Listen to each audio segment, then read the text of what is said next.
방송에서 제공하는 투자 정보는 투자 판단에 대한 조언입니다. 방송에서 제공하는 주식의 가치, 가격 상승 및 가격 하락에 대해서는 방송사에서 보장하지 않습니다. 간추린 경제 뉴스입니다. 뉴욕 증시에서 주요 지수는 이란의 미국에 대한 보복 공격 여부를 주시하는 가운데 상승했습니다. 뉴욕 증권거래소에서 다우존스 지수는 0.24%, S&P 500 지수는 0.35%, 나스닥 지수는 0.56% 상승하며 거래를 마쳤습니다. 트럼프 대통령이 40년 전 이란에 억류된 미국인 인질 52명과 같은 수의 이란 내 표적을 타격하겠다고 경고한 데 대해 하산 로하니 이란 대통령이 미군이 격추한 이란 여객기 사망자 290명을 거론했습니다. 미국과 이란의 긴장이 첨예해지면서 양국 간 얽힌 수십 년 전의 구원까지 소환되는 모양새입니다. 이달 말 중국인 춘제 대이동을 앞둔 가운데 원인 불명의 폐렴이 확산해 중국 당국에 비상이 걸렸습니다. 6일 오전까지 중국 우한에서는 원인 불명의 폐렴 환자가 59명이며 이 가운데 7명이 중태입니다. 더불어 우한을 다녀왔거나 병세를 보여 격리 조처된 홍콩의 수는 총 21명으로 늘어났습니다. 문재인 대통령이 7일인 오늘 2020년 새 국정 운영 방향을 담을 신년사를 발표합니다. 문 대통령은 오전 9시 30분부터 25분가량의 신년사를 통해 올 한 해 국정 운영 계획을 밝힙니다. 신년사에는 비메모리 반도체, 바이오헬스, 미래차 등 미래산업 육성 메시지가 포함될 가능성이 높습니다.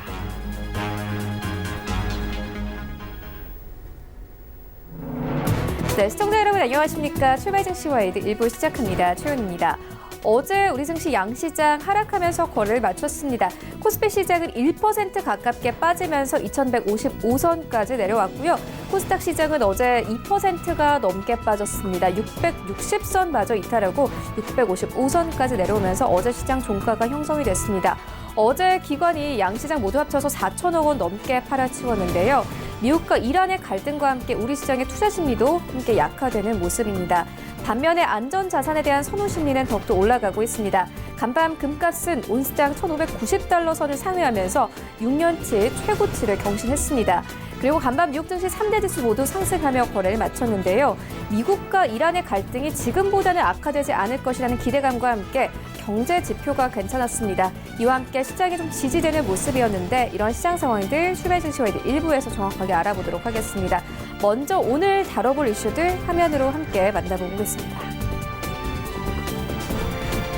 네, 오늘 먼저 글로벌 시시각각 시간 준비되어 있습니다. 미국과 이란의 갈등에 글로벌 시장이 크게 출렁였습니다. 앞으로의 시장 상황까지 함께 예측해 보도록 하겠고요.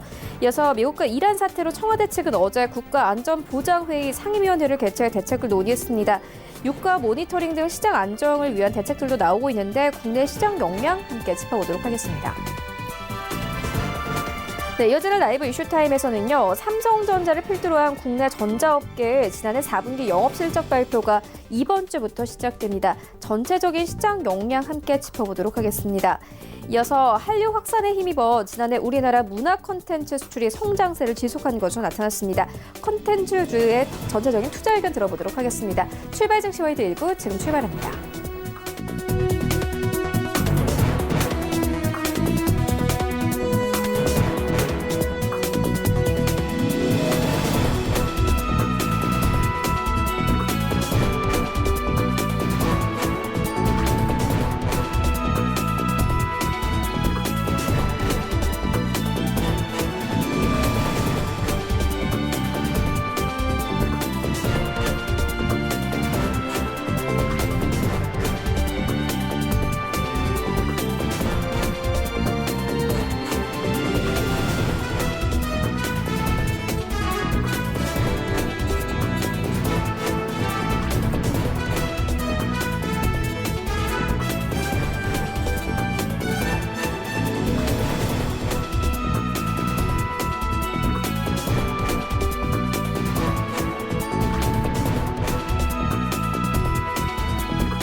네, 시장의 중심이 되는 이슈를 꼼꼼하게 체크합니다. 글로벌 시시각각 시간인데요. 바로 투자증권 영업부 윤정식 팀장 화상으로 연결되고 있습니다. 안녕하십니까? 네, 안녕하세요. 네, 먼저 간밤에 시장 상황부터 짚고 가도록 하겠습니다. 금값은 6년 만에 최고치를 경신을 했습니다. 또 뉴욕 증시는 중동 긴장에도 지지력을 발휘를 했는데요. 다우지수가 0.24% 상승하면서 마감이 됐습니다. 종목별로 움직임은 어땠습니까? 네, 우선은 종목별로는 시장은 이 중동의 부담보다는 이 알파벳과 같은 일부 기업들의 이런 호재성 재료를 바탕으로 강세를 보이면서 이 상당한 우려감들이 있었지만 상승 전환에 성공을 했다라고 보시면 되겠습니다. 일부 기업들 호재성 재료를 보이긴 했지만 필라델피아 반도체 지수가 1% 이상 하락을 했었고요. 이런 부분들, 그리고 여기에다가 이 중동 경기와 사실은 좀 밀접한 관계를 가진 금융 섹터 같은 경우도 좀 하락을 하면서 이 좋지 않았던 그런 모습들을 보이는 섹터들도 있었습니다. 전체적으로는 혼조세지만 그래도 이란과의 마찰보다는 기업들의 호재성 재료에 조금 더 집중을 했다라고 보시면 되겠습니다. 크게 좀 더 정리를 해드리면은요, 미국 증시 같은 경우는 이란과의 마찰이 이 투자 심리 위축을 불러일으켜 오면서 하락 출발했습니다. 전일 국내 증시 같은 경우도 기관 상당히 큰 폭으로 매도가 나오면서 이 하락을 하는 그런 모습들 보여졌는데요. 이 미국 증시 같은 경우도 장 초반에는 이런 하락에 대한 모습들이 나왔었지만 이 전면전으로 확대될 개연성이 높지 않다는 점이 이 부각이 되면서 일부 대형 기술주들 강세를 보여줬고요. 이러면서 이 하락에서 다시 상승 전환하는 데 성공을 했다라고 보시면 되겠습니다. 특히 서비스업 지표 개선에 소비 관련주가 강세를 보이는 등 일시적인 안정을 찾는 경향이 있었고요. 물론 이란 이슈로 향후 심리 지표가 부진하면서 부진의 심리 지표가 부진한 모습들을 보였고요. 이로 인해서 반등의 폭이 제한이 되는 모습들 나왔고요. 시장 참여자들은 어느 정도 대응의 포커스를 맞추면서 시장에 있어서는 관망세를 보여줬다라고 보시면 되겠습니다. 이 다우존스 30 산업평균 지수는 전장보다 0.24% 상승한 28,703.38에 이 거래를 마쳤고요. 스탠다드 앤 푸어스 500 지수는 0.35% 상승한 3,246.28에, 그리고 기술주 중심의 나스닥 지수는 0.56% 상승한 9,071.47의 장을 마감을 했습니다. 상승폭 자체는 사실 나스닥을 좀 제외한 나머지 두 지수는 조금은 제한이 되는 그런 모습들이 있었지만 그래도 상승 전환했다는 그런 부분들에 좀 포커스를 맞추셨으면 좋겠고요. 이 시장 자체는 조금 전에 말씀드렸던 대로 중동 정세 상당히 좀 주시를 하고 있습니다. 이란이 대미 보복을 다짐하는 상황에서 이 솔레이마니 장례식이 진행이 되었기 때문인데요. 여기에다가 장례식 이후에 본격적인 보복 공격이 감행될지에 이 금융시장의 촉각이 상당히 곤두서 있다라고 보시면 되겠습니다. 이란 같은 경우는 또 지난 주말 핵합의죠. 이 포괄적 공동 행동 계획 탈퇴를 전격적으로 발표를 했는데요. 이 트럼프 미국 대통령 같은 경우는 이란이 미국에 보복을 가할 경우에는 52곳의 목표에 반격을 가할 것이다 라고 경고를 했습니다. 이 트럼프 대통령 같은 경우는 이란이 핵무기를 결코 가지지 않을 것이란 언급도 자신의 트위터를 통해서 내놨는데요.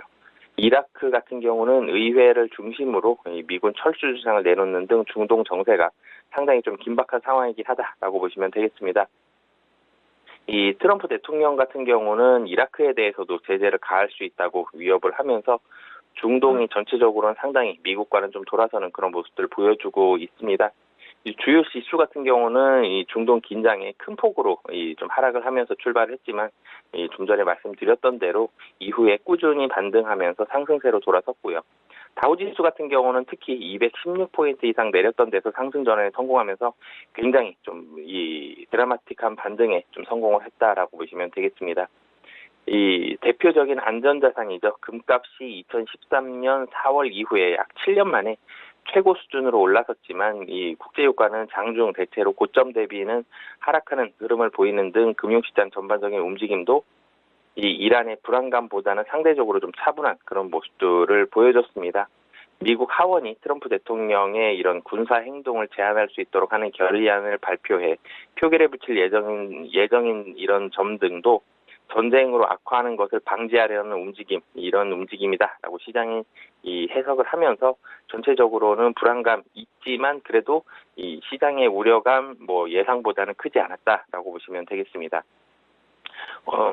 그 섹터별로 조금은 더 말씀을 드리면요. 이 알파벳 같은 경우는 2.67% 상승을 했는데요. 새로운 CEO의 잠재력으로 뭐 향후 실적 개선 기대가 높다라면서 이 투자 의견과 목표 주가가 상향 조정되면서 강세를 보여줬고요. 애플 같은 경우도 5G 폰의 출시가 지연될 수 있다는 분석이 제기되면서 하락 출발했지만 이 알파벳 중심으로 된 대형 기술주에 대한 매수세가 유입되면서 0.8% 상승하는 상승의 모습을 보여줬습니다. 아마존 같은 경우도 TV 스트리밍 플랫폼 사용자가 4천만 명을 돌파했다고 발표하면서 1.5% 정도 상승을 했고요. 세일즈포스 같은 경우는 RBC가 M&A에 의한 결과가 아닌 회사 자체적인 성과에 의해 강한 성장세가 이어지고 있다면서 향후 매출 성장을 이유로 투자 의견, 목표 주가 모두 상향 조정하면서 4.37% 상당히 좀 큰 폭으로 올랐고요. 의류업체죠. 노드스트롬 같은 경우는 JP모건이 온라인 판매 급증 가능성이 높다면서 투자 의견을 상향 조정하면서 2.76% 강세를 보여줬습니다. 이 EOG 리소스, 옥시덴탈 같은 이런 세일 오일 기업들은 중동 리스크 나오면서 사실 유가 많이 움직였기 때문에 이런 부분들로 인해서 3에서 4% 정도 강세를 보여줬고요. 하지만 UPS 같은 물류회사 그리고 델타항공과 같은 항공주, GM과 같은 자동차 업종은 한 0.5에서 1% 정도 하락을 했고요. 반도체 업종이 전체적으로는 섹터별로는 좀 비교적 큰 폭으로 하락을 했습니다. 마이크론이 1.77%, 스카이웍이 1.76%, 이 정도 하락을 하면서 반도체 관련주는 최근에 사실 좀 좋았었죠. 그런 부분들에 대해서 좀 반사적으로 이 차익 매물 나왔었고요. 일부 리서치 회사가 애플의 5G 폰 출시 지연 가능성을 언급하면서 하락을 했습니다. 지표들은 어느 정도 좀 선전하는 모습들 보여줬는데요. 유로존의 12월 합성 구매 관리자 지수, PMI 지수는 50.9를 기록해서 앞서 발표된 예비치와 시장 예상치를 모두 상회하면서 긍정적인 모습 보여줬고요. 정보 제공업체 마킷이 발표한 미국의 12월 서비스 PMI도 52.8로 전월치와 예비치를 모두 상회를 했습니다. 최근 5개월 만에 최고치를 기록을 했고요. 전체적으로 지표 자체는 좋았지만 심리적으로는 조금은 위축이 되어 있습니다. 매튜스 아시아의 로버트 호톡스 최고 투자 책임자 같은 경우는 중동 상황이 단기간에 급격히 개선되기는 어려울 것이다 라면서 지속적인 유가 상승은 소비를 위축시킬 수 있고 이는 미국 경제를 경미한 침체로 밀어넣기에 충분하다라고 얘기를 했고요. 금리 선물 같은 경우는 1월 25bp 기준금리 인상 가능성 9.4% 반영을 했고 빅수지수 같은 경우도 아직도 13.85%, 그러니까 전 거래일보다는 하락을 했지만 그래도 큰 폭의 하락은 나오지 않는 그런 우려감들이 아직까지는 조금 남아있는 그런 모습을 보여주고 있다라고 보시면 되겠습니다. 네, 그리고 간밤에 유가는 강보합권에서 마감이 됐고 금값은 온스당 1,590달러 선을 상회하기도 했습니다. 앞으로 글로벌 시장의 향방은 어떻게 보고 계십니까? 네, 사실은 이 안전자산 선호 심리 단기적으로 좀 강화가 되었습니다. 결론부터 좀 말씀을 드리자면 이런 부분들은 조금은 약화가 될 것으로 보여지고요. 전일 미국 증시가 이런 부분에 대한 것들을 여실히 좀 잘 보여줬다라고 보시면 되겠습니다. 미국 증시 우려감에 큰 폭으로 하락 출발했지만 상승 전환했다는 점, 이런 부분들을 본다라면은 안전자산 선호 심리 지금이 거의 정점일 가능성이 높다라고 보시면 되겠는데요.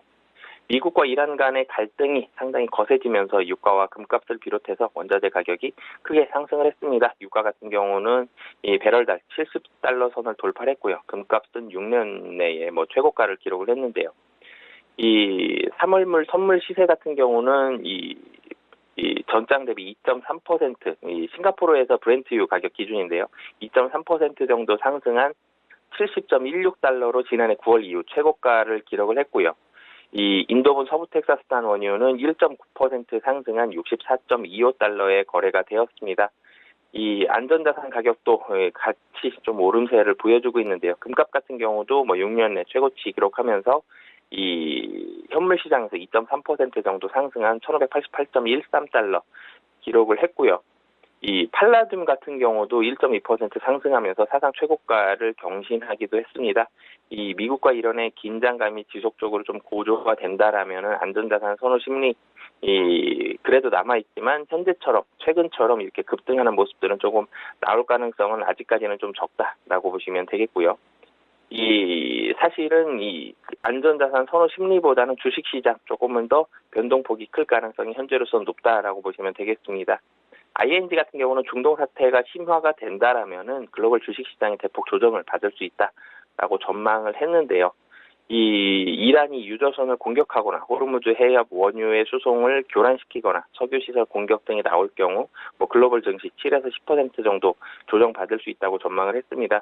분명히 미국 증시 같은 경우는 현재로서는 미국과 이란의 큰 그러니까 긴장감은 고조가 되지만 큰 폭의 커다란 움직임들이 없기 때문에 이런 부분들 아직까지는 좀 미세하게 반영이 되고는 있지만 혹시라도 이란에서 테러를 한다든지 유조선을 공격을 한다든지 호르무즈 해협을 어느 정도 좀 막는다든지 이런 부분들 아니면 미국이 추가적인 공격을 단행한다 이런 부분들까지 나오게 된다라면은 글로벌 증시 자체는 조금 큰 폭으로 조정받을 가능성이 있다라고 보시면 되겠습니다. 네, 우리나라는 특히 중동에서 수입하는 원유 비중이 높아서 국내 경제에 미칠 영향도 주시를 좀 해야 하는 상황입니다. 어제 NSC 상임위에서는 이례적으로 산업통상부 장관이 참석을 하기도 했습니다. 우리나라의 경제 영향은 어떻게 보십니까? 네, 국내 경제에서는 아직까지는 큰 폭의 그런 영향은 없지만 분명히 이란과 미국 특히 중동에 있어서의 원유 수입의 절대적인 부분을 차지하는 이란에 있어서의 긴장감이 고조된다라면은 한국 경기라든지 정치라든지 경제 모두가 좋지 않은 그런 효과가 나올 것으로 보여지고 있는데요. 청와대 같은 경우는 6일 오후 청와대 국가안보실장 주재로 NSC 상임위원회를 열고 이러한 상황에 대한 방안을 논의를 했었는데요. 회의에서 논의될 첫 번째 이슈가 사실은 호르무즈 해협 파병 문제였습니다. 미국과 이란 간 전쟁 가능성이 대두되기 전까지만 하더라도 정부는 아덴만 해역에서 임무를 수행 중인 이 청해 부대를 호르무즈 해협에 파병할 가능성이 크다는 관측이 많았었는데요. 하지만 이 호르무즈 해협 같은 경우는 이 걸프 지역의 주요 원유 수송 루트로 사실상 이란군이 통제를 하고 있습니다. 미국 같은 경우는 지난 6월 호르무즈 해협을 지나던 유조선에 대한 피격이 잇따르면서 그 배후로 이란을 지목을 하고 한국과 같은 이런 동맹국의 이 민간 선박 보호를 위해서 호르무즈 해협 공동방위에 동참해달라고 요청을 했는데요. 북미 간 비핵화 협상도 난항이 있기 때문에 미국 측의 이런 요청에 청와대에서는 어느 정도 화답해야 되는 모양새가 나올 것이다. 이런 부분들에 대한 관측이 대체적이었습니다. 더욱이 미국이 이란과의 문제에 집중하느라 문제 해결 우선순위에서 미국과 북미 간 이 비핵화 이슈가 상당히 좀 밀릴 수도 있지 않느냐 이런 우려감들까지 있었는데요. 이 호르무즈 해협 방위에 기여하는 방안을 다각도로 국내 정부는 좀 고민을 하고 있습니다. 하지만 이 파병을 결정하게 된다라면 이란과의 관계가 악화될 수밖에 없다는 이런 부분들이 청와대에 있어서는 상당히 고민이 되는 이유다라고 보시면 되겠는데요. 우리가 수입하는 원유의 70% 이상이 호르무즈 해협을 통해 수송되는 만큼 이 관련 동향은 한국 경제에 좀 직접적이다라고 보시면 되겠습니다. 여기에다가 이 중동 정치적인 부분들뿐만이 아니라 유가가 급등을 하게 되면은 국내 경기에는 직격탄입니다. 이 서부 텍사스산 원유도 오르고 있고요. 좀 전에 말씀드렸던 대로 브렌트유 같은 경우도 70불 이상을 장중에 좀 기록을 할 정도로 상당히 유가가 많이 오르고 있습니다. 일시적인 현상일 가능성이 현재로서는 높지만 이 유가가 갑자기 껑충 뛸 가능성, 껑충 뛰어서 유지가 될 가능성 현재로서는 아직까지 남아 있다는 건데요. 이 산업통상자원부에서는 이번 이란 사태 같은 경우는 지난해 9월 석유 시설에 대한 직접적인 공격이 가해졌던 사우디아라비아 드론 테러 때와는 달라서 직접적인 석유 수급 문제가 발생하지는 않겠지만 이란이 향후에 어떤 조치를 취하느냐가 관건이다라고 얘기를 했습니다.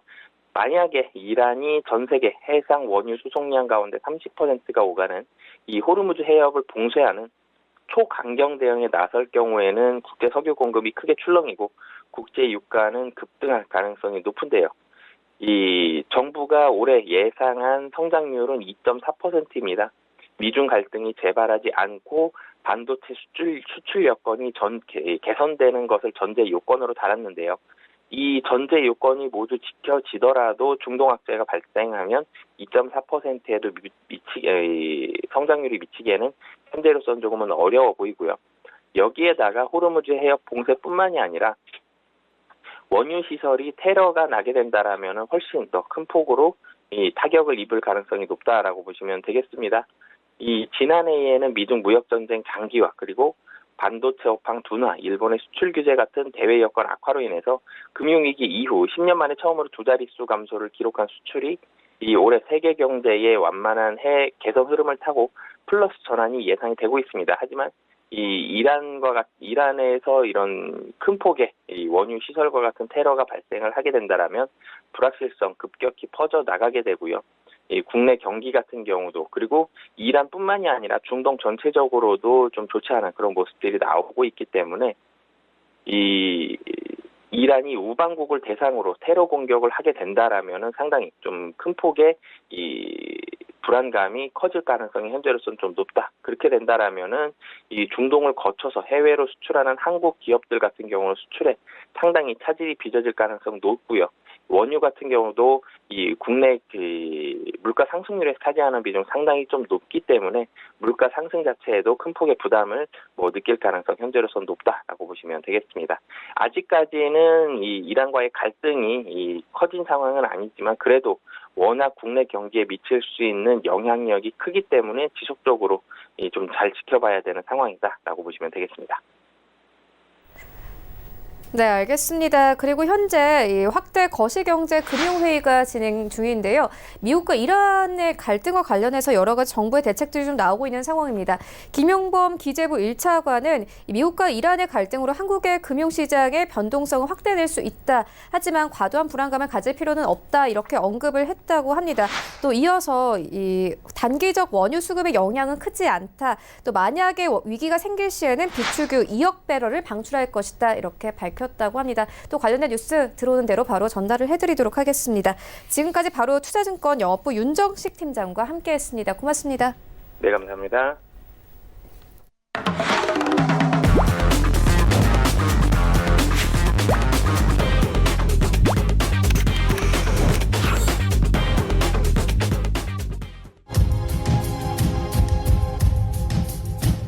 네, 이번에는 국내 시장 쟁점 함께 분석해 보도록 하겠습니다. 라이브 이슈 타임인데요. KTB 투자증권 이성훈 과장 전화 연결되어 있습니다. 안녕하십니까?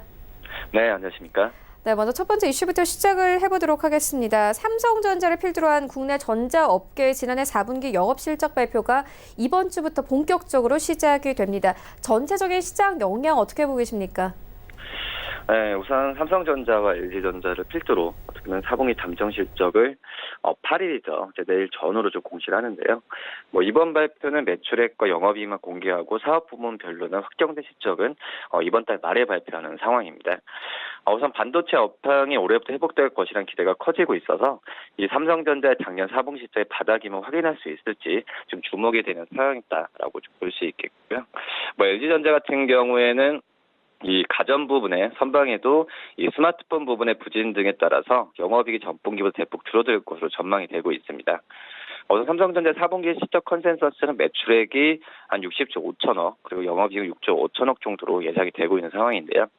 이 매출액은 반도체 불황이 시작한 2008년 4분기 59조 3천억보다는 2.1% 증가할 것으로 예상됐지만 영업이익은 전년 동기가 이제 10조 8천억보다는 한 40% 정도 급감할 것으로 전망이 되고 있습니다. 이 전분기와 비교하면은 매출액도 2.4% 감소하고 영업이익 감소율은 17% 정도라고 볼 수 있겠고요. 이에 따라서 지난해 연간 실적은 매출액 231조 1천억, 그리고 영업이익은 27조 1천억으로 각각 전년 대비해서 5.2%, 그 53.9% 줄어들 것으로 좀 보여지고 있습니다. 이러한 실적 전망에는 반도체 가격의 급락이 가장 큰 영향을 미쳤다라고 볼 수 있겠는데요. 이 반도체 부분의 영업이익은 2018년에 44조 5천억에서 작년에는 13조 7천억으로 떨어질 것으로 지금 예상이 좀 되고 있고요. 다만 이제 4분기에는 디램의 부진을 낸드 플래시가 만회하는 반도체 부분의 실적이 당초 예상보다는 덜 나빠진 것으로 지금 진단이 되고 있습니다. 우선은 이 4분기 디램 ASP, 그러니까 평균 판매 가격 전망을 전분기 대비도 그 퍼센트 하락해서 이 7% 하락으로 수정하면서 종전보다 이 가격 하락폭이 작을 것으로 좀 봤고요. 이 4분기 디램과 그리고 낸드의 전분기 대비 비트 크로스에는 각각 3% 그리고 5%로 이 삼성전자가 제시한 전망치를 소폭 웃돌 것으로 전망이 되고 있습니다. 이 전문가들은 4분기의 디램 가격은 전분기 대비다 8% 떨어진 반면에 이 낸드는 4% 올랐을 것으로 좀 보여지고 있고요. 아울러 IT와 모바일 사업 부분도 중국 후이저우 공장 철수에 따라서 영업이익 감소가 지금 예상이 되고 있습니다. 그리고 이 IM 사업부 같은 경우는 4분기 영업이익 전망치를 전년 동기 대비해서 12.7% 감소한 2조 1천억 원으로 좀 제시한 상황이고요. 이 중국 공장 철수와 또 갤럭시 폴드 개발비, 또 마케팅 비용이 등에 좀 다른 것으로 지금 설명이 되고 있습니다.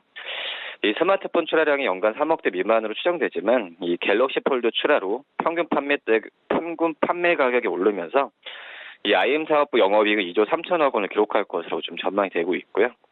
이처럼 핵심 사업부인 반도체 부진으로 작년 삼성전자 전체 실적도 나빠질 것으로 전망됐지만 올해 실적은 개선될 것이라는 분석이 좀 대세였습니다.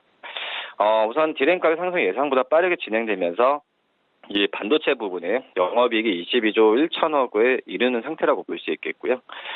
우선 폴더블 폰으로 IM 사업부의 11조 2천억에서 영업이익을 올해는 좀 거둘 것으로 좀 판단이 되고 있습니다.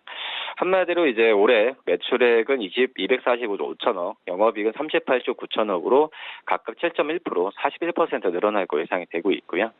또 역시 올해 분기 실적은 이제 OLED 가동률 하락 영향에 따라서 1분기까지는 저조하겠지만은 디램 가격 급등이 시작돼 2분기부터는 영업이익 급증할 것으로 예측이 되고 있습니다. 우선 LG전자도 주목해 볼 만한 상황인데요. 우선 이 4분기 실적 컨센서스는 매출액은 16조 4천억, 영업이익은 2,909억으로 각각 지금 집계가 되고 있는 상황이고요. 이 스마트폰을 중심으로 2년 만에 최악의 실적을 거뒀던 2018년 4분기에 비교하면은 매출액은 4.4%, 영업이익은 284.2% 늘어나는 셈이다라고 말씀드릴 수 있겠습니다. 2008년 4분기에는 스마트폰 사업부에서는 3,223억 원의 영업 손실을 기록하면서 이 전체 영업이익은 757억 원에 그친 바 있는데 이 스마트폰의 수익성은 작년 4분기에 악화될 것으로 좀 추정이 되고 있고요. 따라서 전분기 대비로 매출이 4.9% 증가하겠지만 영업이익은 62.7% 줄어들 것으로 예측이 되고 있습니다. 이 우선 지금 스마트폰 부분의 부진과 비수기 가전의 매출 약화 그리고 TV 판매 경쟁 심화 등을 고려하면은 양호한 것이란 평가라고 볼 수 있겠고요. 이 스마트폰 부분의 영업 손실은 2조 560억으로 전분기 대비해서 1조 610억 원에서 적자 폭이 1천억 가까이 늘어난 것으로 좀 보여지고 있습니다. 다만 이제 올해 1분기에는 성수기 진입 그리고 프리미엄 가전 확대 또 OLED TV 라인업 추가에 따라서 이 TV 판매량 증가 등을 힘입어서 영업이익은 한 전분기 대비해서 221% 증가할 것으로 전망이 되고 있고요. 이 LG전자의 실적이 양대축인 가전과 TV가 모두 성장하면서 올해 매출액과 영업이익은 각각 작년보다도 6%, 또 13% 증가할 것으로 좀 내다보여지고 있습니다. 이 설 연휴 이후에 발표할 예정인 SK하이닉스 같은 경우에는 작년 4분기 컨센서스는 매출액 6조 7,400억, 영업이익은 4조 427억 원으로 지금 집계가 되고 있는 상황이고요. 매출액과 영업이익은 전년 동기에서 32% 그리고 90% 급감한 수치라고 볼 수 있겠습니다. 전분기와 비교해도 1.4%, 6.3% 감소한다라고 볼 수 있겠고요. 우선 지금 올해 3분기만 보더라도 이 낸드 쪽에서의 영업이익은 흑자로 돌아설 것으로 예상이 되기 때문에 약간 중장기적인 관점이 필요하지 않나 판단되고요. 이 디램 부분도 서버 디램을 시작으로 가격 인상 구간에 진입하면서 연준 상승세가 이어지고 전망하면서 3분기 전후로 가격 인상에 따르는 이익 개선 폭도 극대화 가능성이 좀 있지 않나 이렇게 판단이 되고 있습니다. 네, 알겠습니다. 이어서 다음 이슈로 옮겨가 보도록 하겠습니다. 한류 확산에 힘입어서 지난해 우리나라 문화 콘텐츠 수출이 성장세를 지속한 것으로 나타났습니다. 콘텐츠주 전체적으로 어떻게 보고 계십니까? 네, 우선 문화 콘텐츠 수출이 좀 긍정적인 상황으로 가고 있습니다. 우선 2019년 상반기 콘텐츠 동향 분석 보고서에 따르면은 이 작년 상반기 우리나라 콘텐츠 산업 수출액은 48억 1천만 달러로 전년 동기보다 6.4% 증가했고요. 이 부분별로 본다고 하면은 캐릭터가 28%, 애니메이션 24.5%, 방송 19.5%, 지식정보 17.1%, 그리고 음악이 13.5%, 만화가 12.8% 등으로 이 두드러진 증가세를 좀 보여주고 있는데요. 이 수출액은 게임 산업이 33억 3,033만 달러로 전체 콘텐츠 수출의 69.2%를 차지하고 있고요. 이 캐릭터가 3억 8,117만 달러, 그리고 지식 정보가 3억 2,060만 달러, 음악이 2억 6,070만 달러로 뒤를 이었습니다. 이 작년 상반기 콘텐츠 산업 매출액은 58조 1천억으로 전년 동기에 대비해서 3.1% 늘었고요. 이 만화가 10.4%, 지식 정보가 9.8%, 영화가 7.3% 매출 성장을 주도하고 있는 상황입니다. 이 매출 규모는 출판 쪽이 가장 컸고요. 그리고 방송, 지식 정보, 광고, 게임 쪽 순위라고 볼 수 있겠고, 한마디로 이번 보고서는 국내 콘텐츠 업체 2,500곳에 대한 실태 조사와 또 122개 콘텐츠 상장사의 자료를 토대로 한 상태라고 볼 수 있겠습니다. 이 중에서 이제 문화 쪽에서 특히 이제 그 콘텐츠, 영화나 드라마 쪽에서의 방송 부분 쪽이 종목들이 기업들이 좀 관심 있게 봐야 되지 않을까 판단되고요. 대표적으로 스튜디오 드래곤을 좀 말씀을 드리도록 하겠습니다. 4분기 예상 매출액과 영업이익은 1,164억. 그리고 영업이익은 84억으로 예상이 되는데 특히 영업이익은 작년 대비해서 1,790%까지 늘어난 수치라고 볼 수 있겠고요. 이 4분기에 방영된 주요 드라마 날 녹여주어, 사이코패스 다이어리 등은 시청률이 전반적으로 부진했는데 이 대작이라고 할 수 있는 사랑의 불시작 같은 경우에는 12월부터 방영을 시작하여서 이 4분기에는 6회분만 매출이 반영될 예정입니다. 그렇기 때문에 본격적으로 반영되는 이제 올해 1분기부터는 이 넷플릭스까지 동시에 반영이 되고 있기 때문에 수익 기여가 클 것으로 판단이 되고 있고요. 이 판매 수익 또한 4분기보다 2분기에 인식분이 올해 1분기에 올해 인식분이 높아서 이 4분기 영업이익은 시장 예상치를 하회할 가능성이 좀 있지 않을까 그렇게 판단이 됩니다. 동시에 넷플릭스라는 든든한 우군 확보가 이 스튜디오 드래곤의 장점이라고 볼 수 있겠는데요. 이 넷플릭스의 지분 4.99%를 매각하면서 넷플릭스에 3년간 최소 21편 이상의 오리지널 콘텐츠를 공급하기로 사업 계약을 좀 체결했습니다. 이에 따라서 2020년에는 넷플릭스의 연간 6편의 작품을 선보일 예정이고요. 증권사 같은 경우에도 목표 주가를 10만 3천원까지로 최고로 잡고 있기 때문에 스튜디오 드래곤의 좀 주가에 좀 관심을 가져도 괜찮지 않을까 이렇게 보입니다. 네, 알겠습니다. 이어서 다음 이슈로 옮겨가 보도록 하겠습니다. 작년 하반기에 시장을 뜨겁게 달군 리츠 상장 열기가 올해도 지속될 것으로 보입니다. 올해도 좀 관심 가져봐도 되겠습니까?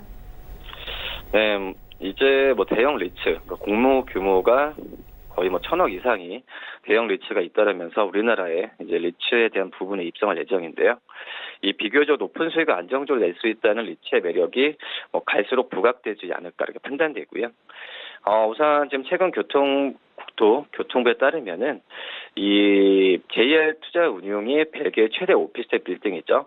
이 파이낸스 타워에 간접 투자하는 리츠 설립 또 운영을 위한 영업 인가 신청을 냈습니다. 이 파이낸스 타워는 벨기에 수도인 브뤼셀 중심가에 있는 36층 규모의 오피스 빌딩으로 연면적이 22만 제곱미터에 달한다고 볼 수 있겠고요.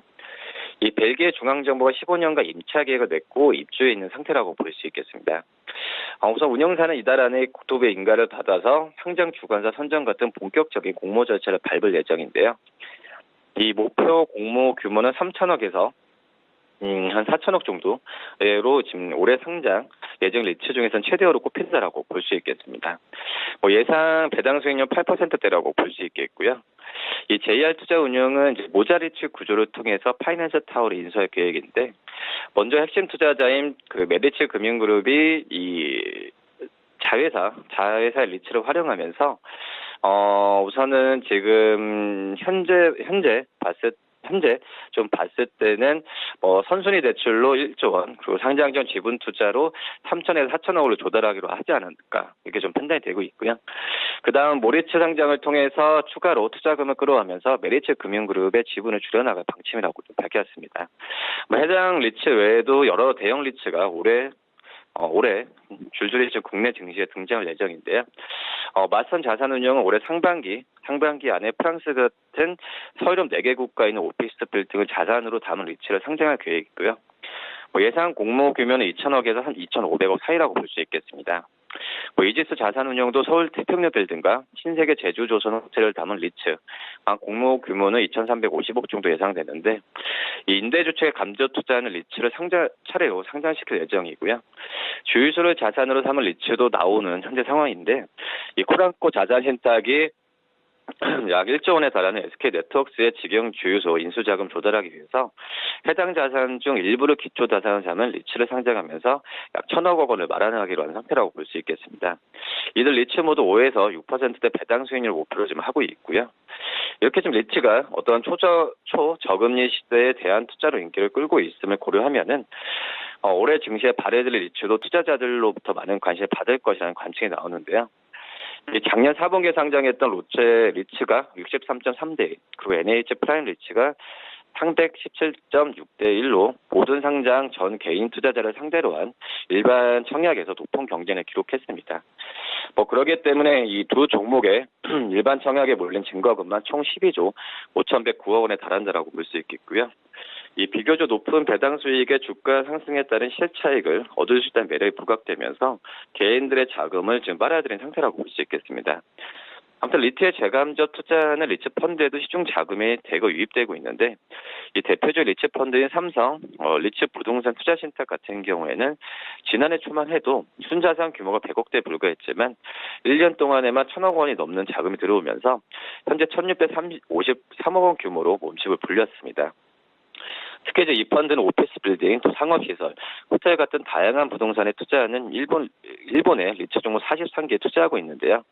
이 펀드를 운영하는 삼성자산운용은 최근에 한국과 일본, 또 호주, 싱가포르, 홍콩 같은 5개 국가 리츠에 분산 투자하는 삼성 아시아 퍼시픽 리츠 펀드를 출시하면서 리츠 펀드 운용에 한층 더 힘을 실어줬고요.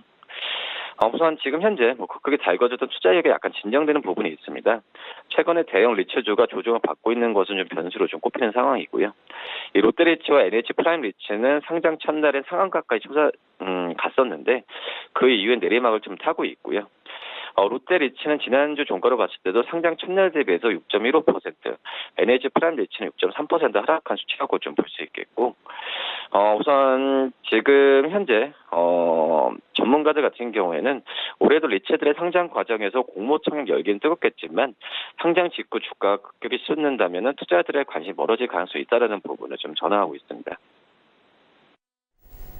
네, 알겠습니다. 이어서 다음 이슈로 옮겨가 보도록 하겠습니다. 이란발 긴장 고조로 국제 유가가 급등하는 가운데 투자자들은 수혜주 찾기에 분주합니다. 어떤 것들이 있습니까? 네, 우선 지금 전운이 많이 감도는 현재 상황이라고 좀 볼 수 있겠는데, 대표적으로 이 국제유가 상승으로 이익을 볼 수 있는 업종이 석유화학 다 아시다시피 생각이 되고 있고요.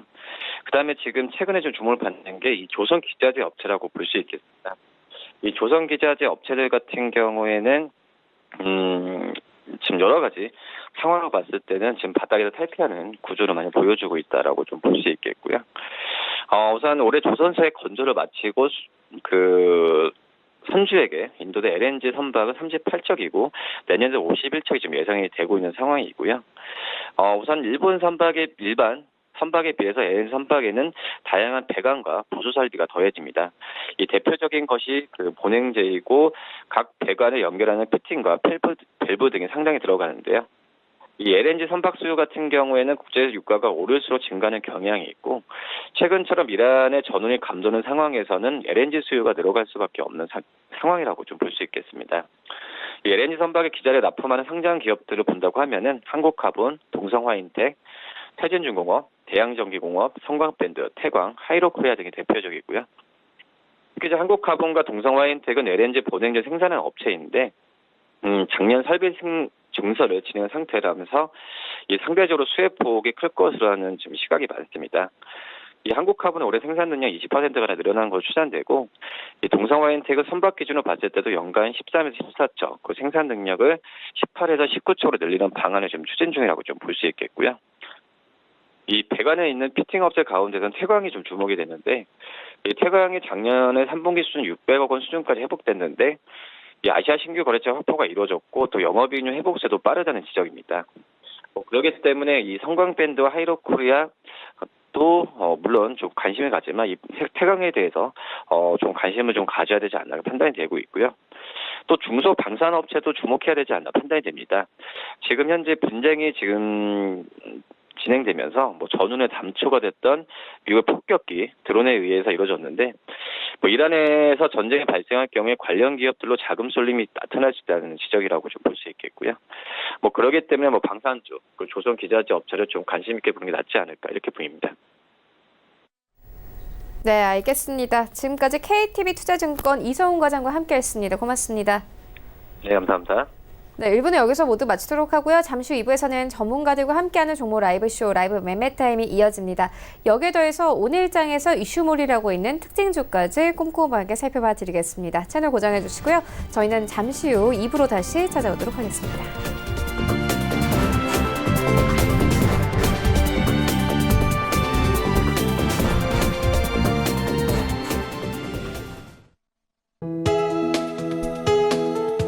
방송에서 제공하는 투자 정보는 투자 판단에 대한 조언입니다. 방송에서 제공하는 주식의 가치, 가격 상승 및 가격 하락에 대해서는 방송사에서 보장하지 않습니다.